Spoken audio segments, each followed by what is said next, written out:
Today's video is very important for all those people who are stuck there when they start their project plan, schedule. It is very important to define your project scope. So scope finalization process is very important one, initial one, and it is going to take you further steps on project planning and scheduling. But why this video is very important for all those engineers who are there for project planning and scheduling, because in this video I'm going to make clear concept difference between EPC project scope finalization processes and BOQ based project scope finalization processes. So before getting into the detail of today's video, I would request you people to subscribe this channel so that in future if I'm going to upload any video, you get that link on time. So let's start and have this screen on your dashboard. And here we are going to talk about our BOQ versus EPC projects. I'm going to represent you people here 2 sample projects with 8 supporting documents, which will be totally available to you people.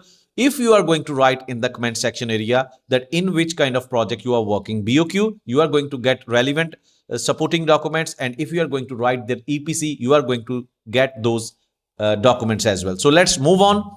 In this specific presentation, I'm going to basically talk about these 8 points. I'm going to talk about their differences. I'm going to talk about BOQ project flowchart, EPC project flowchart, and their relevant concepts. And ultimately, I will be helping you people that how to compile their WBS and task list. That is our end goal, and develop our concepts, taking and perceiving the concept of EPC project scope and BOQ project scope. So let's move on. So here is the difference. I hope this simple example is going to give you a big boost to develop this concept. So the concept is BOQ project versus EPC projects. So BOQ project having the same vibes. If your client gives you a recipe to cook your, something like they are going to give you a recipe and ask you to cook something, but recipe is all coming from the client, right? So when we talk about EPC projects, it's all about the client is asking me today, I need a tasty dinner. Now it is all depending on you. Now you have a big difference, right? Recipes coming from the client, they are going to instruct you at every single step, right? You have no that much involvement. But when client is going to tell you like, I need a tasty dinner, so it is totally your responsibility to just check about their choices, their taste, flavor, their likings, what they want, right? So this is all your becomes your responsibility. So EPC is just like you have to check all the things, what is in their preferences, what is under their requirements and all that. Whereas BOQ, all the instructions, documentations, project scope, project quantities are coming from the client side. I hope here this simple example have clarified you 90%. Now we are going to talk about the technicalities and about their major differences regarding their supporting documents. Write in the comment section area if this example hit you to understand the difference between BOQ projects and EPC projects, because your comment is going to support this effort, right? So I'm going to share with you people like BOQ versus EPC at a glance, right? The major points I'm going to hit over here. So we are going to get into this concept. Who owns that design? In BOQ project, client is always going to be responsible to provide you the design, whereas in EPC project, the contractor who is going to prepare the dinner for the client is responsible, right? What does the contractor bid on? Unit rate for listed quantities. In BOQ, there is a column for unit rate that is going to be given by the contractor, right? And the listed quantities will be multiplying with those unit rates going to give the cost estimation. Whereas in EPC, the total cost will be fixed and lump sum. All the meal will be prepared under a single fixed price, right? What get paid for? In BOQ, contractor is get paid for actual work done.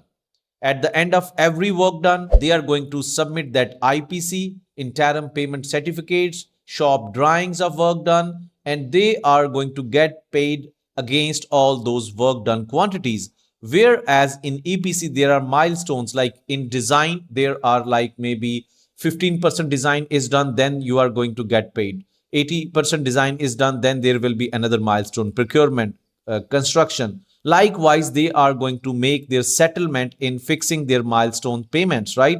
So in EPC, the payment is totally based on milestones, right?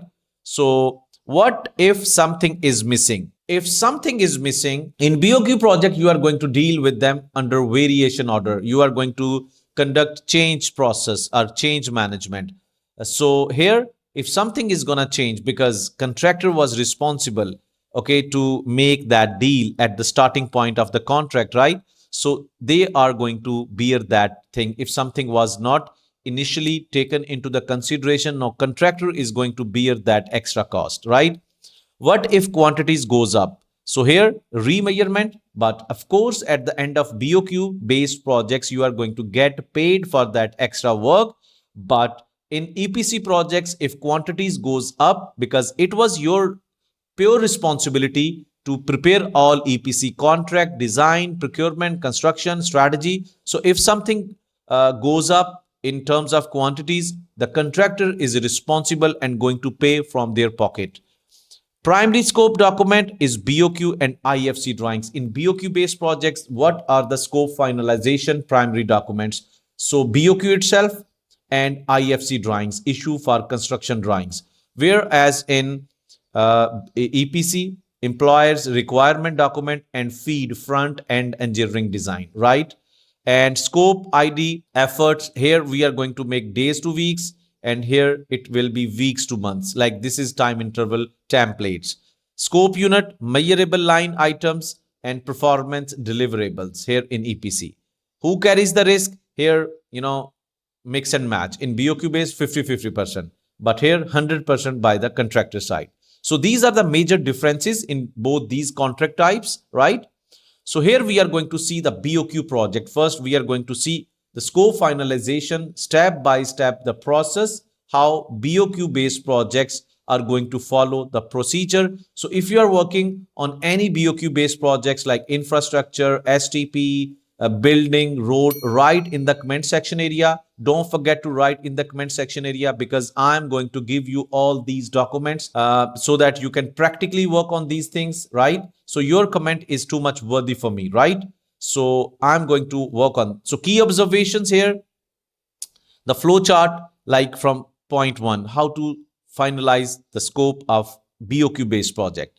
So here we have here, first thing, client is going to identify their need, what actually they want to build up, right? So facility or business requirement, they want to build something like a building, railway station, metro station, road construction project. So this is their need. So first document is need assessment, right?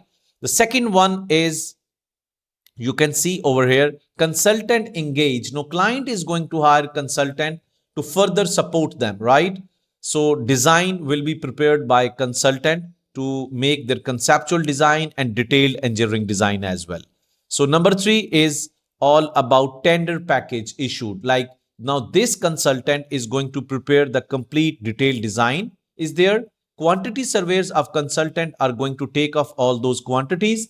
They are going to set up a one certain Excel based BOQ, what kind of work they need to carry out to complete that product. They are going to add their designing requirements, their standards, right? Their conditions in that BOQ. There are certain columns, right? I'm going to give you that BOQ as well if you are going to write in the comment section area. And moreover, if you want to learn all of these things with Primavera P6 project planning control, either you want to expert yourself in BOQ based project planning scheduling or EPC project planning and scheduling, you can write in the comment section area. My team is going to take care about you, is going to provide you the tutorials which can initiate your project planning control journey. Right, you can start your journey learning all of those things. And right above there, you can find Primavera P6 comprehensive tutorials which are going to take you from very basic level to professional level, right? So getting back to the topic. So here, these BOQ based planning engineers are going to deal with the drawings, BOQs, specifications, and preambles.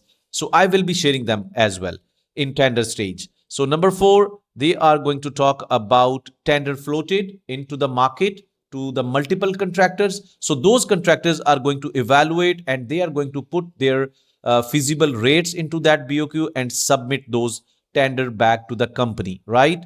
So contract will be awarded on the basis of the reasonable cost about their project performances in the past, right? So there is consultant team which is going to evaluate all the contractors who have submitted their tender, right? So one of the contractor will be awarded that project.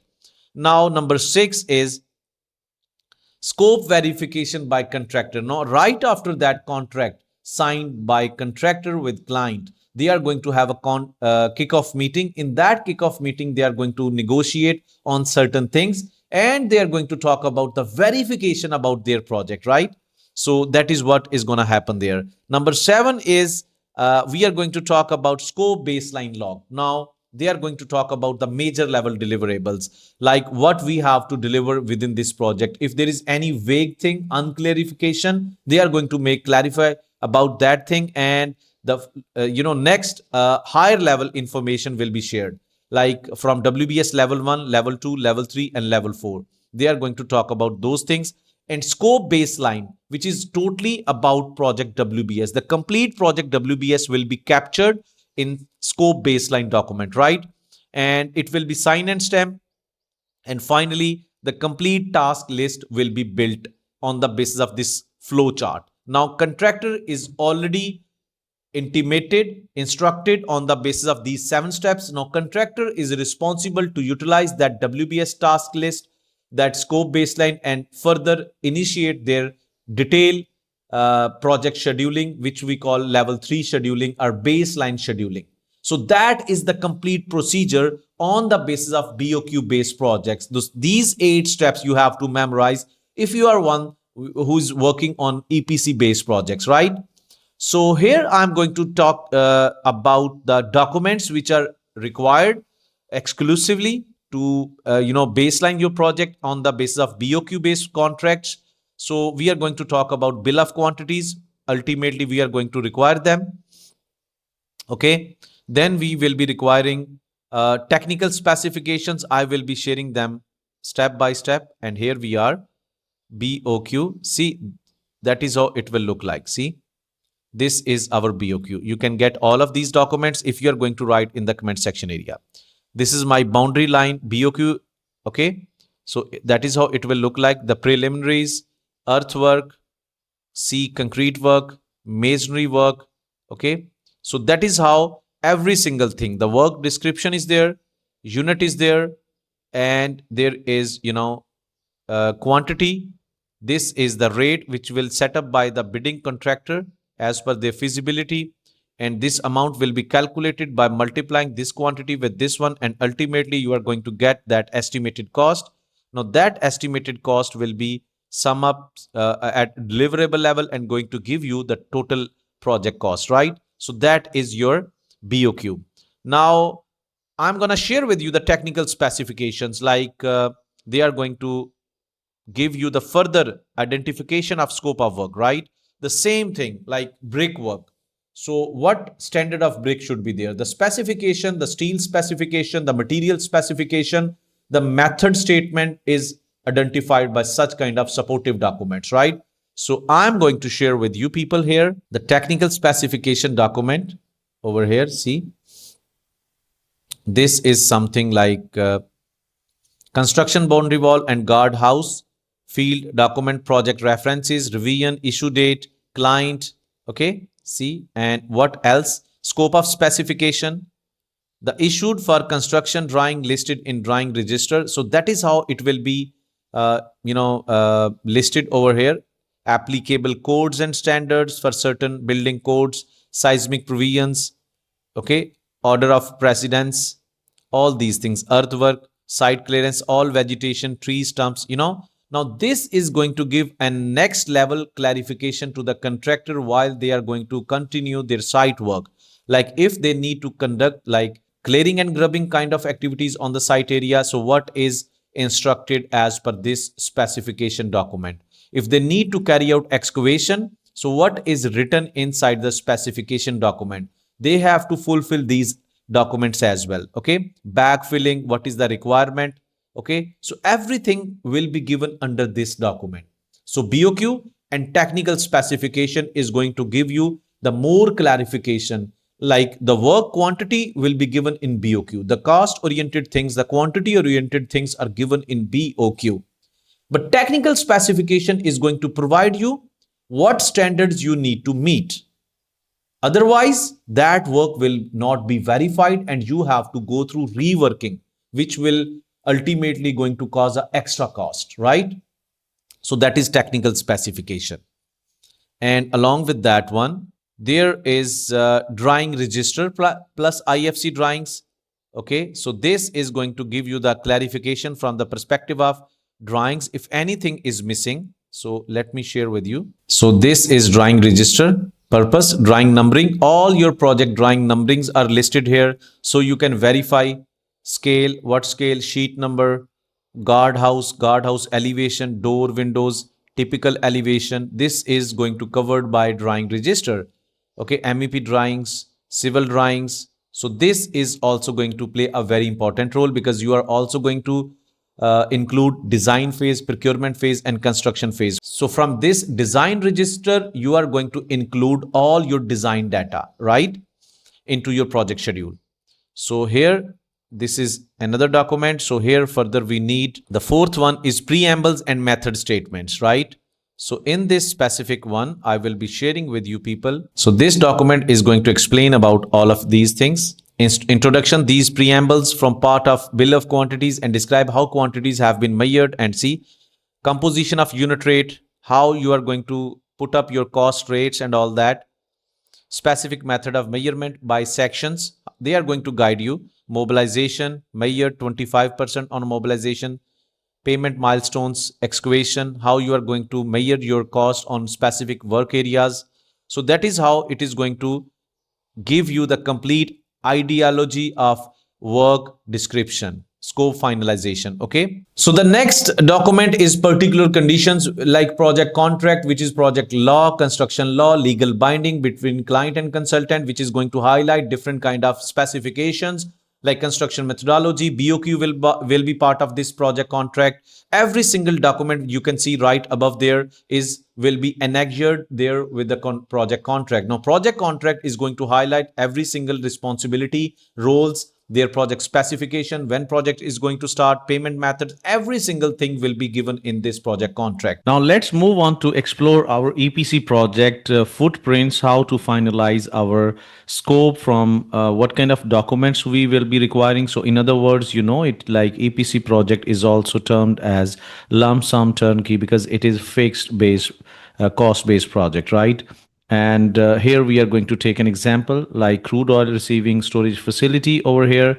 So these are the footprints through which we are going to get our final scope. First of all, business need defined, in our feasibility report. Before than that, any client is going to hire consultant and they are going to make sure this pipeline, this power plant, this specific facility is required to build or construct, right? So that is the first stage. So need assessment, that is the first thing we are going to make in our EPC, all that journey. So that is the first trigger point. Then the second one is feed, like front end engineering design, in which we are going to make our the documentation about different kind of design, basic design, their reporting systems and all that. And then employer's requirement will be documented carefully, and then EPC tender floated on the basis of this feed document and employer's requirement, right? Multiple EPC contractors will be contacted and EPC contract will be awarded on the basis of best performance, on the basis of their evaluation. Right after that one, once the EPC developer is hired, that is going to verify the feed with the help of kickoff meeting, which is going to happen between client and consultant and this EPC developer. And then right after that one, build scope matrix. They are going to verify the complete scope of work, and from that scope of work, scope baseline major WBS list, their different levels will be documented and it will be locked down, and further those WBS work packages will be translated into their activity list and their dependency model. So that is what we are going to follow in EPC kind of project, how to finalize our scope baseline, right? You can see there is no BOQ. That is completely the first example in which I have given you. Like EPC is just like your client is going to tell you that I want a tasty meal, right? So that is what you are there. You are just carefully documenting each and everything as per client requirement, and then all these footprints you are going to follow to meet their requirements, to lock down them, to lock them up, and then finally turn them into a strategy which is called execution strategy or project schedule. So in my next slide I'm gonna detail about these documents step by step. So here it is employer's requirement, what the plan must do, performance targets, performance guarantees, feed, front end engineering design, process flow diagrams, process instrumentation diagrams, applicable codes as per API. Okay, American Petroleum Institute, American Steel, American Society of Mechanical Engineers, and so on. Hazard report, like hazard and operability report, right? Basis of design, plot plan, battery limits, geotechnical investigation, and performance guarantees. So let me share with you over here, and this is EPC feed package. That is how it look like. If you need such kind of documents, if you need a complete exposure, just write down in the comment section area, right? So that my team is gonna help you regarding all of these things. So this is process description, in which every project is going to follow same kind of, inside their technicalities will be discussed in the core area of this reporting system, like process flow diagram, that will be enactured, like well pad A crude, their all their parameters are there. See, PNID register, process and instrumentation drawings register. So these are their numbers, their sheet size, their revisions. So everything is there. Master equipment list, MEL master equipment list, static equipment. This is rotatory equipment, package equipment, right? So everything will be documented like this in the feed document. And now I will be sharing with you people employer's requirement, how this will be documented, the introduction and project context, project overview, see document hierarchy. So these are the important supportive document in EPC industry which are going to help planning engineer to take all that data. And it's very important thing. Then there is scope matrix, WBS master task list, document number, every single thing is there. Input to EPC scope identification. Now this is gonna be very amazing thing. Like employer's requirement is reference number, role in scope, like define what the facility must do, basis of design. So all those other documents are referenced over here. See, part of this one, feed. This reference numbers are given here. Okay, EPC scope identification methodology. So everything is the methodology is given there. See, basic engineering, it belongs to EPC developer. E stands for employer, V stands for vendor, O stands for other contractor, right? See, everything is given here. So who is the responsible for what kind of engineering deliverable, procurement deliverable, and construction deliverable? Everything is checked over here. So that is how these documents are mind-opening ones, right? To finalize your scope baseline when you are working inside the EPC industry. Okay, so that is how you are going to finalize this one. So EPC WBS will be finalized, like there is project level, there is phase, we call it phase level WBS or control account. Then the structure, the phase level will be further divided into discipline level, like civil engineering, electrical, mechanical, and those discipline are further subdivided into work package levels, and those work packages are further given with the task list details, right? And I have explained all of these things in very comprehensive way in my Primavera P6 trainings. If you are interested to develop your project planning, control, scheduling skills with live interactive sessions, you can write in the comment section area, or you can see there my team contact number, and you can contact with them to get more details about my comprehensive training program, right? And then you can see the task list. It is actually comparison between BOQ and versus EPC. As so that was the complete understanding how to follow the footprints to document our finalization of scope for certain projects which are BOQ based, which are EPC based. If you are working on a BOQ based projects, write down there in the comment section area. And if you are part of EPC projects, again, write there in the comment section area. What I'm gonna take those comments as a queries, and I'm going to help you with the with many more amazing Primera P6 tutorials. So don't forget to write in the comment section area, and don't forget to subscribe this channel. See you in my next video.